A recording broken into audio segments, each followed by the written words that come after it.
Retro Rewind seems simple on the surface. You stock the shelves, rent out the tapes, and pocket the profit. But as you start to grow, the game punishes every small mistake in a way that hurts. And believe me, some of these mistakes are so easy to make that most players don't notice until it's already too late. So today, we're going to go through the 10 errors that are actively destroying your store and what you need to do differently. On Tuesdays and Thursdays, there's a guy in the alley behind your store. If you've never been there or went once and didn't go back, you're leaving one of the best sources of stock in the game completely untapped. The tape dealer doesn't appear on the map, doesn't send notifications, and doesn't advertise. He is simply there twice a week with a catalog that the official supplier will never offer you. What he sells changes everything when you start taking things seriously. Tapes cheaper than the conventional market already help with the margin, but the real game changer is the rare titles. In Retro Rewind, catalog variety is one of the factors that determines whether customers with specific tastes return to your store or not. When you have titles that no one else has, you create an exclusive reason for a person to choose your rental store over another. The adult section he offers is another point many people ignore by underestimating the financial impact. Historically, this segment was one of the most profitable for real rental stores, and the game reflects that. It's not about the content itself, it's about meeting a demand that exists and that your competitors might not be serving. Every ignored niche is a slice of revenue you left behind. The routine that makes a difference is treating visits to the tape dealer as a fixed appointment in your game week. Every Tuesday, every Thursday, you drop by and see what he brought. Sometimes the catalog won't have anything useful, and that's fine. But when that rare tape you don't have yet appears, you need to be there to grab it before the opportunity vanishes. Consistency in this visit separates the average store from the one that truly grows. All right, I'll be honest with you, this was probably the mistake I made the most, and it's the kind of thing that seems small until you look at your cash register at the end of the day and wonder why the money isn't coming in. You go through the day serving customers, organizing shelves, and you let that pile of tapes accumulate in the return area, thinking you'll handle it later. You won't. That right there is stagnant money staring you in the face. The problem is that tapes returned without being rewound stall the entire process. In the game, when a tape arrives, unspooled, you need to put it in the rewinder, close the lid, wait a couple of seconds, and only then is it ready to go back to the shelf. It sounds simple, but when you have 5, 6 or 7 tapes waiting for this at the same time, while customers are trying to rent and the shelves are empty, things start to fall apart fast. And what happens when the tape doesn't return to the shelf in time? Simple. You lose the rental, the customer arrives, doesn't see the title they want, and leaves. The tape that could have generated revenue stayed stuck in a pile you were going to solve later. This cycle repeats several times a day, and then at the end, you don't understand why your store isn't growing, even though the problem was right there in the return section the whole time. So here's the habit. Every tape that comes in, you process it on the spot. Picked it up, scanned it, needs rewinding, straight to the machine, no lines, no accumulation, no excuses. Treat the return area like the front line of your business, because in practice, that's exactly what it is. A healthy rental flow starts with a clean return desk. You spent money on a new release, put it on the shelf, and waited for the rush. The rush never came. Then you look at the game and think the title simply isn't popular, but the problem isn't the game, it's where you put it. New releases on regular shelves are invisible titles, and invisible titles don't rent. In Retro Rewind, the customer enters the store with a specific intent depending on the type of product they're looking for. When they want to see what just came out, they go straight to the new releases section. If you don't have that specific shelf set up in your store, they simply won't find it, even if the title is right there on the other side of the room, sitting on an action or adventure shelf, mixed with movies from 1987. Customer behavior in the game is very faithful to how it worked in real life, and that changes everything. In practice, what happens is that you pay for the stock of a release that should be the flagship of the day, but without the right shelf, it doesn't convert. The customer leaves empty-handed, you make no profit, and the release that should be generating a rental peak just sits there getting cold. In the game, the hype time for a release is limited. The more days pass without it being rented, the less that title is worth to your store. The solution is simple, but requires investment priority. Before any visual upgrades or space expansion, ensure you have a new releases shelf functioning and well-positioned. It's one of the first items that should come out of your budget. A new release without its own display is money you chose to leave on the table. There's a type of error that doesn't appear in any report. There are no alerts and no red lights flash on the screen. It just silently kills your sales while you think the problem is something else. That error is your store layout. And yes, the way you positioned every shelf, every aisle, and every section is directly deciding whether the customer stays or leaves empty-handed. The customer in Retro Rewind doesn't have infinite patience. They walk in with a genre in mind and start moving. If the path they need to take to find what they want becomes a labyrinth of logically stacked shelves, they give up. This isn't an exaggeration, it's literally what happens in the game. And while that customer is getting lost, another is waiting to enter, and the flow of the entire store starts to jam. A bad layout doesn't just hurt one customer, it hurts everyone at once. Then there's the second problem most people ignore, the employees. When the space lacks clear circulation logic, they also waste time. A clerk who should be processing returns or organizing stock ends up zigzagging through the space because the most direct path is blocked by a shelf you placed in the wrong spot at the beginning of the game and never moved. Lost employee time is money flowing away at a speed you don't even notice. The basic rule is to organize by genre, always, and ensure the aisles have enough space for movement to flow. Think like a real store. Clean entrance, well-marked sections, and nothing blocking the main path. When the customer knows where everything is and can get there without obstacles, they rent faster, leave satisfied, and come back. Layout isn't aesthetics, it's operation. You start Retro Rewind excited, see all those titles available for stock, and your brain says, the more, the better. Then you start filling every shelf with movies that seem cool or obscure, thinking you're building that incredible store full of personality. And then, nothing sells. You stand there watching your money evaporate. This is the trap.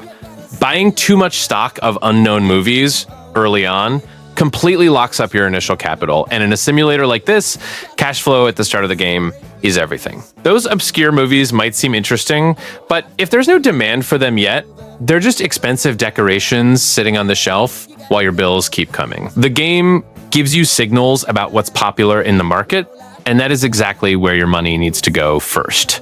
Popular titles sell fast, bring in customers, and most importantly, keep the money circulating. Once you are stable and profitable, then you can start experimenting with niche items. But trying to do this from day one is basically a guaranteed slow death for your store. Think of it this way. You aren't building a movie museum, you're running a business. Stock what people actually want to rent, build your cash reserve, and grow from there.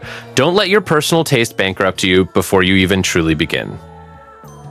If you've never gone to the office computer after opening your store, know that you've likely already missed reservations, been caught off guard by an event that tanked your traffic, and failed to hire someone who would have made a difference in your day. The computer is not scenery, it's the control center of your operation, and ignoring it is the same as running a business with your eyes closed. The calendar inside is the first thing you should check every day before opening the doors. In Retro Rewind, events and weather conditions directly affect customer flow, and you only know about them in advance if you look at the calendar. Heavy rain day, traffic will drop. Holiday coming up, you need to be prepared with stock and staff.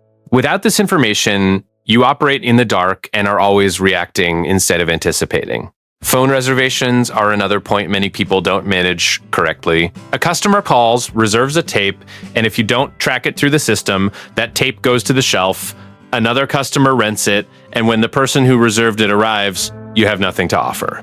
This isn't just a lost sale, it's your store's reputation going down the drain. And reputation in Retro Rewind has real weight on customer behavior throughout the game.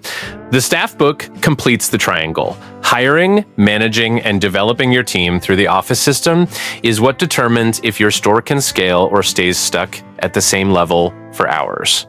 The right employee on the right shift with the right skills completely changes the efficiency of the operation.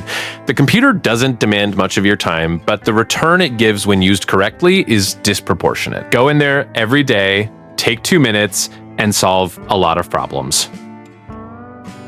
There is a financial hole in Retro Rewind that doesn't come from bad stock, a problematic layout, or an inefficient employee.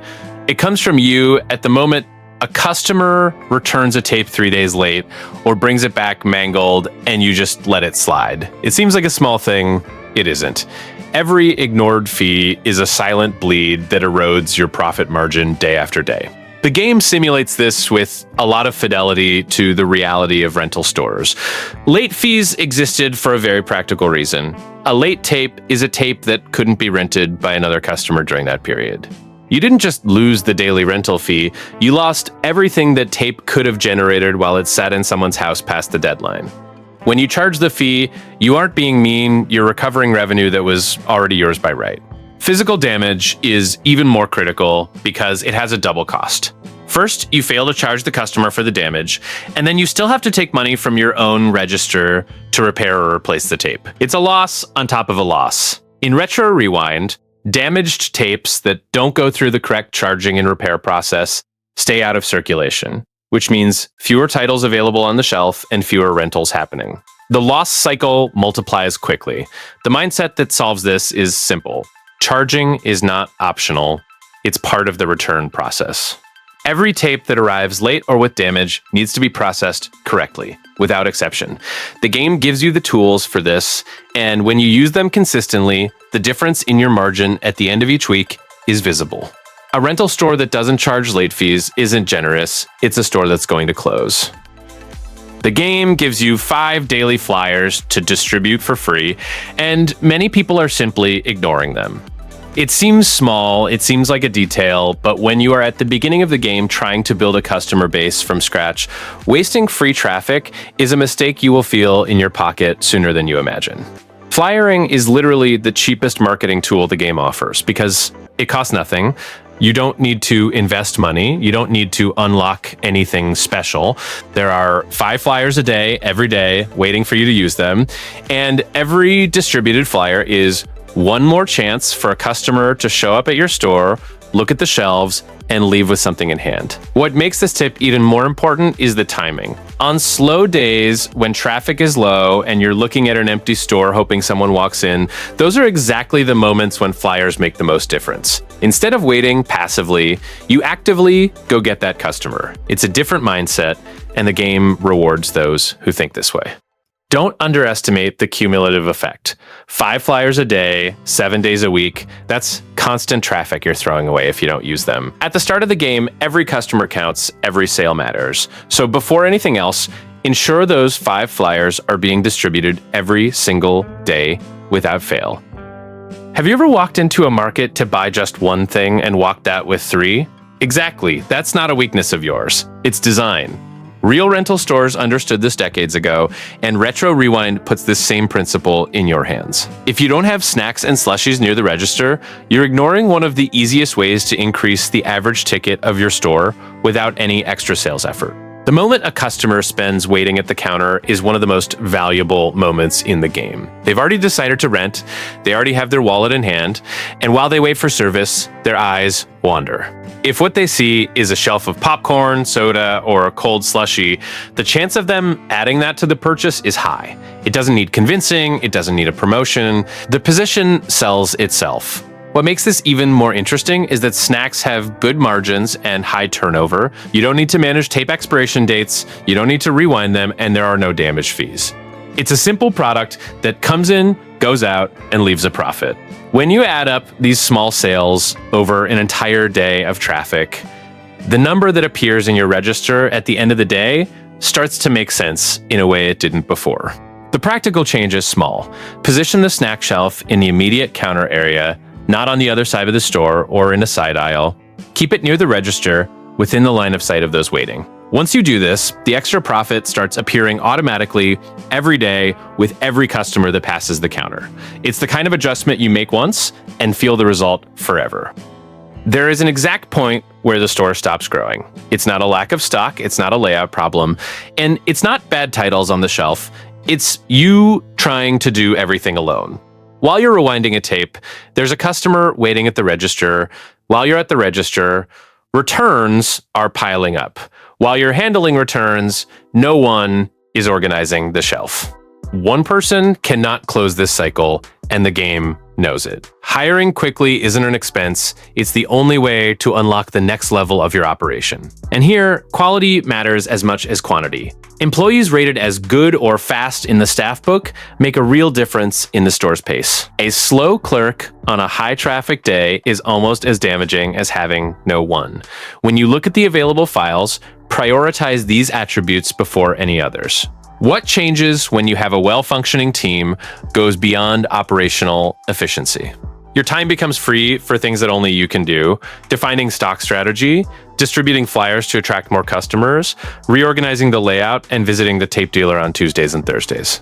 These actions have a direct impact on the store's growth, but you can never execute any of them when you are trapped in the cycle of repetitive daily tasks.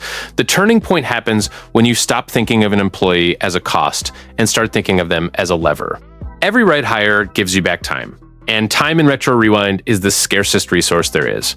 The store that grows isn't the one with the most hardworking owner, it's the one with the most strategic owner. And you can't be strategic while you're still manually rewinding a tape in the middle of the afternoon.